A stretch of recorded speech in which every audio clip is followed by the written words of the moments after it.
Good morning class. ये part 1 थोड़ी धरती पाऊं ये मैं आप लोगों को पढ़ा चुकी हूँ। इसका प्रश्नोत्तर भी मैं पीडीएफ में भेजी थी, प्रश्न भेजी थी पीडीएफ में। ये आप लोग स्वयं उत्तर लिखेंगे। फिर भी मैं आज सारे प्रश्नों के उत्तर बता रही हूँ। ध्यान से सुने, समझें और वीडियो देखकर अपनी कॉपी में लिखें। प्रश्न 1 है मुख से, जिसका अर्थ होता है मौखिक, ओरल।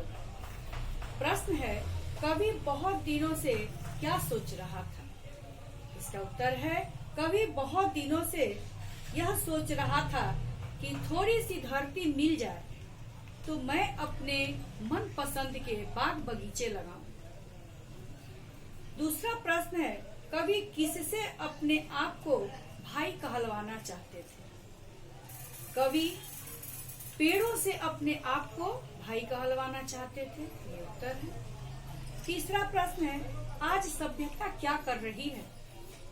उत्तर है आज सभ्यता असभ्य और जंगली बनकर पेड़ों को अंधाधुंध काट रही है, वनों का विनाश कर रही है। अब लेखनी से रिटन उचित शब्द से रिक्त स्थानों की पूर्ति कीजिए। ये बुक में दिया हुआ है। अगर आपके पास बुक नहीं होगा तो मैं पीडीएफ भेजी हूँ, आप उसमें से देखेंगे। उचित शब्द से रिक्त स्थानों की पूर्ति कीजिए। क हो सकता है छोटी सी डैश हो महक रही हो। यहाँ होगा क्यारी।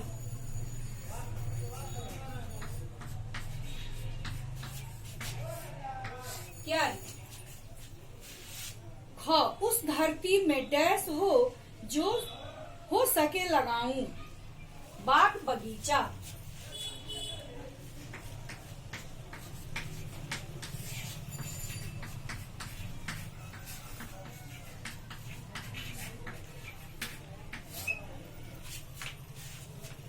ग ताजी हवा डैश में अपना हर अंग भिगोले। किसमें? जलाशय में।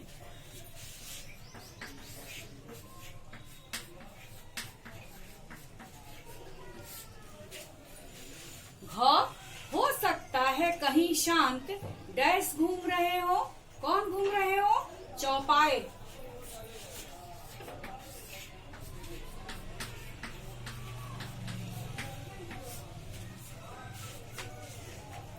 आज सभ्यता डैश बन पेड़ों को काट रही है। वहशी।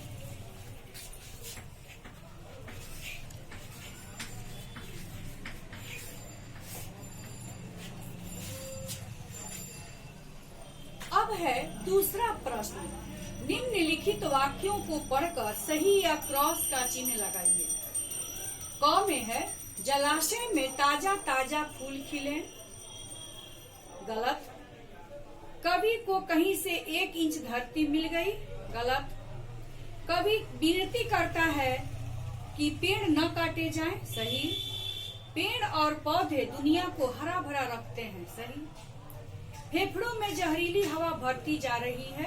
सही। लोग वनों को काटते जा रहे हैं और हमारी हवा जो है वह जहरीली होती जा रही है। तीसरा है निम्नलिखित पद्यांश पढ़कर दिए गए प्रश्नों के उत्तर दीजिए।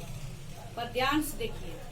तो विनती है यही कभी मत उस दुनिया को खोना, पेड़ों को मत कटने देना, न चिड़ियों को रोना।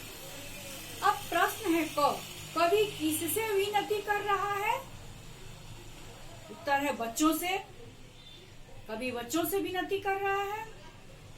ख किस दुनिया को न खोने देने का निर्देश दिया गया है। ऐसी दुनिया जिसमें हम पेड़ पौधों को लगाते हैं, पेड़ पौधों से पक्षियों को आश्रय मिलता है, चारों तरफ हरियाली होती है, हमारा वायु शुद्ध होता है, तो वैसे दुनिया को न खोने देने का निर्देश दिया गया। ग है चिड़ियों के रोने का क्या कारण हो सकता है। तो चिड़ियों के रोने का कारण ये हो सकता है कि पेड़ों के कटने से उनका घोंसला उजड़ जाता है, उनका बसेरा उजड़ जाता है, इसलिए वे रोते हैं। घ है पेड़ों को कौन काट रहा है और क्यों। उत्तर है पेड़ों को मनुष्य काट रहा है क्योंकि उसे अपनी ऊंची ऊंची इमारतें बनवानी है। अपने स्वार्थ के लिए वह वनों को, पेड़ों को काट रहा है। अब प्रश्न है कुछ शब्दों में। प्रश्न 1, थोड़ी धरती पाने पर कवि क्या करना चाहता है? उत्तर है थोड़ी धरती पाने पर कवि अपने मन पसंद का बाग बगीचा लगाना चाहता है। प्रश्न दूसरा है, एक भी पेड़ न लगा सकने से कवि को क्या कमी महसूस हो रही है? तो एक भी पेड़ न लगा सकने से कवि को बहुत दुख हो रहा है और उन्हें भाई कहलवाने की कमी महसूस हो रही है। तीसरा प्रश्न है, शिशुओं के समान कौन रोता है? उत्तर है शिशुओं के समान पेड़ रोता है क्योंकि वह भी तो सजीव है और जब हम उसे काटते हैं तो उसे भी दर्द होता है और वह रोता है। अब प्रश्न है कुछ वाक्यों में। अपने बाग में कवि क्या चीजें चाहता है? तो अपने बाग में कवि अपने मन पसंद के पेड़ पौधे लगाना चाहता है ताकि बाग बगीचे हरे भरे हों।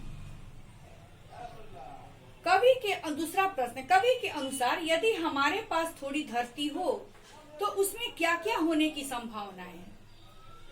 उत्तर है कवि के अनुसार यदि हमारे पास थोड़ी धरती हो तो हम उसमें फूल फलों से लदे बाग बगीचे लगा सकते हैं। हम बाग बगीचे लगाएंगे, बाग बगीचे हमें शुद्ध हवा देंगे, वे फूल फलों से लदे होंगे, पक्षी उस पर अपना घोंसला बनाकर निवास करेंगे और फल फूल हमारे भोजन के काम आते हैं।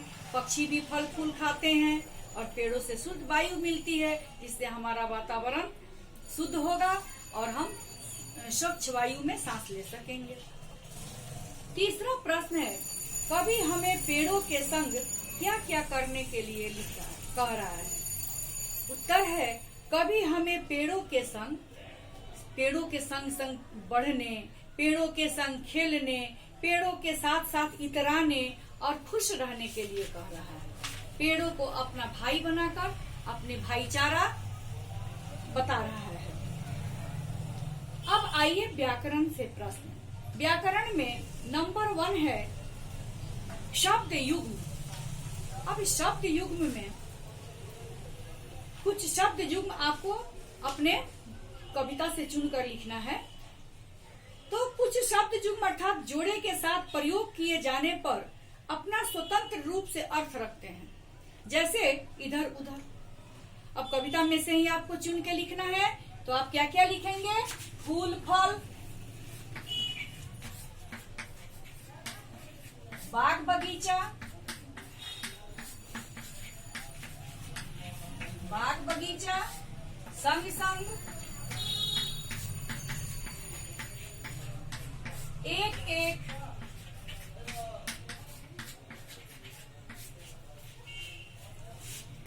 दूसरा प्रश्न है समानता बोधक प्रत्यय लगाकर 5 शब्द लिखिए। समानता बोधक सा से सी ये समानता वाचक प्रत्यय हैं जो समानता का बोध कराते हैं। इनसे पूर्व योजक चिन्ह का प्रयोग अवश्य करना चाहिए, जैसे शिशुओं सा, छोटी सी। अब आपके बुक में 5 जगह दिया हुआ है, 5 शब्द आपको लिखने हैं। तो आप क्या लिखेंगे? छोटे से, बीच में आप योजक चिन्ह डालेंगे, प्यारी सी, नन्ही सी, बड़ा सा, बड़ी सी। तीसरा प्रश्न है निम्नलिखित शब्दों के 2-2 पर्यायवाची शब्द लिखिए। पर्यायवाची शब्द यानी समान अर्थ वाले शब्द। अब है फूल। फूल, फूल से हम क्या क्या लिखेंगे? सुमन, पुष्प,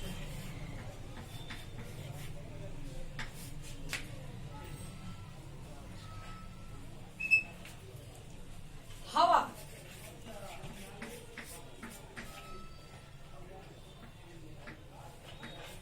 वायु, पवन।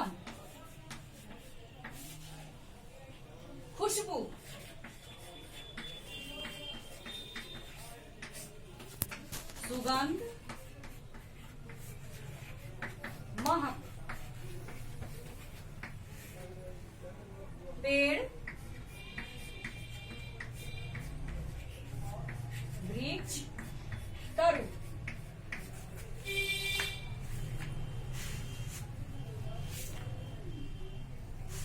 अब है निम्नलिखित शब्दों के वचन बदलिए। बच्चा, बच्चे, छाता, छत्ते, पत्ता, पत्ते, गमला, गमले। अब बच्चों आप लोग